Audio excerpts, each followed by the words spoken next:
ధర్మం 4 పాదాల సంచరించాలని అంటారు. అలా 4 పాదాల సంచరించినప్పుడే మనకి సమృద్ధిగా వర్షాలు పడతాయి, పంటలు పండుతాయని చెప్తారు. ఈ వర్షాలు పడడానికి ఈ ధర్మానికి ఉన్నటువంటి సంబంధం ఏంటి? ధర్మ ఏవ హతోహంతి ధర్మో రక్షతి రక్షితః తస్మాత్ ధర్మో న హంతవ్యో మానో ధర్మో త్యజే వధీత్ అని చెబుతుంది శాస్త్రం. ధర్మాన్ని నువ్వు రక్షిస్తే ఆ ధర్మం నిన్ను రక్షిస్తుంది.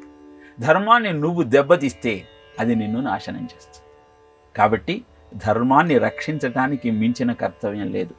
ధర్మం 4 పాదాల నడిచినటువంటి కృతయుగంలో ప్రజలు లక్షల సంవత్సరాలు జీవించారు. ఎక్కడికి కావాలంటే అక్కడికి తమ తపోబలంతో వెళ్ళగలిగేవాళ్ళు. అదే త్రేతాయుగంలోకి వచ్చేసరికి వారి ఆయుర్దాయం 1000 సంవత్సరాలకు పడిపోయింది.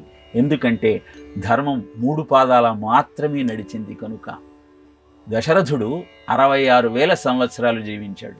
రామచంద్రమూర్తి దశవర్ష సహస్రాణి దశవర్ష శతానిచ 11,000 సంవత్సరాలు భూమండలాన్ని ధర్మబద్ధంగా పరిపాలించి అవతారాన్ని పరిసమాప్తి చేశాడు. అదే ద్వాపర యుగంకి వచ్చేసరికి కృష్ణుడు 125 సంవత్సరాలు తమ అవతారాన్ని ఈ భూమండలం మీద ఆవిష్కరించాడు. ఇలా ఆయుర్దాయంతో పాటు దేహ ప్రమాణం కూడా ధర్మాన్ని అనుసరించే ఉంటుంది. కృతయుగంలో 32 అడుగులు ఉండేవాళ్ళట. రైవతుడు తన కుమార్తె అయిన రేవతికి సరి అయినటువంటి వరుడు కావాలన్న ఉద్దేశంతో బ్రహ్మదేవుడి దగ్గరికి వెళ్ళాడు. బ్రహ్మదేవుడు అప్పుడు ఏదో పూజాధికంలో ఉండి కాసేపు వేచి చూడమని రైవతుడికి చెప్పాడు. 1 గంట గడిచింది. గంట తర్వాత బ్రహ్మదేవుడు వచ్చాడు. వెంటనే రైవతుడు భూలోకంలో తాను సిద్ధం చేసుకున్న వరుల యొక్క పట్టికను బ్రహ్మదేవుడికి చూపించి నా కుమార్తెకు అనువైన వరుడు ఎవరో దీంట్లో తెలియజేయమన్నట్ట. నవ్వాడు బ్రహ్మదేవుడు. గంట గడిచింది బ్రహ్మలోకంలో. అంటే భూలోకంలో కొన్ని కోట్ల సంవత్సరాలు గడిచిపోయాయి కనుక నువ్వు చెప్పినటువంటి వరుల యొక్క పట్టిక ఇప్పుడు పనికిరాదు. వాళ్ళ గోత్రాలు కూడా ఇప్పుడు భూమండలంలో లేవు. నీకు కావాలి అంటే ఇప్పుడు ద్వాపర యుగంలో బలరాముడని కృష్ణుడి యొక్క అన్న ఉన్నాడు, ఆయనకు నీ అమ్మాయినిచ్చి వివాహం చేయమని తెలియజేశాడు. వెంటనే రైవతుడు తన కుమార్తెను తీసుకుని బలరాముడి దగ్గరికి వచ్చాడు. రేవతిని చూసి ఆశ్చర్యపోయాడు. కృతయుగంలో జన్మించింది కనుక రేవతి 32 అడుగులుంది. ద్వాపర యుగం వాడు కనుక బలరాముడు 12 అడుగులు ఉన్నాడు. ఇప్పుడు 12 అడుగులు ఉన్న బలరాముడు 32 అడుగులు ఉన్నటువంటి రేవతిని ఎలా వివాహం చేసుకోవాలి? అందుకే తన నాగలితో ఆమెను తనకు అనుకూలంగా మార్చుకొని వివాహం చేసుకున్నాడు అని విష్ణు పురాణం చెబుతుంది. ఈ విషయాన్ని ఇక్కడ ఎందుకు ప్రస్తావన చేస్తున్నాను అంటే ధర్మమే నీ జీవనానికి మూలం కావాలి, అదే నిన్ను కాపాడే ఆయుధము అని నువ్వు గుర్తించగలిగితే ధర్మము యొక్క ప్రాధాన్యత ఏమిటో నువ్వు గుర్తిస్తావు.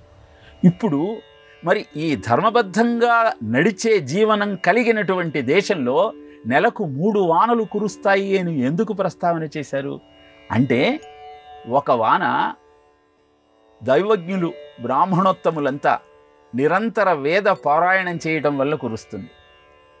2వ వాన స్త్రీలంతా అద్భుతమైన దైవభక్తితో పతిభక్తితో తమ కుటుంబాలను కంటికి రెప్పలా కాపాడుతున్న నేపథ్యంలో వారి యొక్క ధర్మ నిర్వర్తనను చూచి సంతోషించిన భగవంతుడు వర్షాన్ని కురిపిస్తాడు. 3వది ప్రభువులు ధర్మబద్ధంగా రాజ్యాన్ని పరిపాలిస్తే ఇంకొక వర్షం కురుస్తుంది. ఇలా నెలకు 3 వానలు కురవటానికి ధర్మబద్ధమైన ఈ ముగ్గురి పరివర్తన ప్రవర్తన కారణమవుతాయి. కనుక నెలకు 3 వానలు కురవాలి అంటే ధర్మబద్ధమైన జీవనం కావాలి అని తేల్చి చెప్పబడింది. ఇక్కడ మళ్ళీ మీకు సందేహం వస్తుంది, ధర్మం కేవలం స్త్రీలకేనా? పురుషులు ధర్మబద్ధంగా ఉండాల్సిన పని లేదా? దానికి ఒక వర్షం కురవదా అని. పురుషుడు ధర్మాన్ని పాటించాలి అంటే వెనకాల స్త్రీ ఉండాలి. ఎప్పుడైతే స్త్రీమూర్తులు ఇళ్లల్లో భర్తలతో తమ ధర్మాన్ని అనుసరించే విధంగా వారికి మార్గదర్శకం చేయగలుగుతారో, ఎత్ర నార్యస్తు పూజ్యంతే రమంతే తత్ర దేవతాః, ఆ కుటుంబాలు ఆ సమాజము అద్భుతంగా శోభతో విలసిల్లుతాయి. అందుకే నెలకు 3 వానలు కురవాలి అంటే కుటుంబాలన్నీ ధర్మబద్ధమైన జీవితంతో తమ జీవనాన్ని కొనసాగించాలి అని తెలియజేసింది మన పురాణం, మన శాస్త్రం.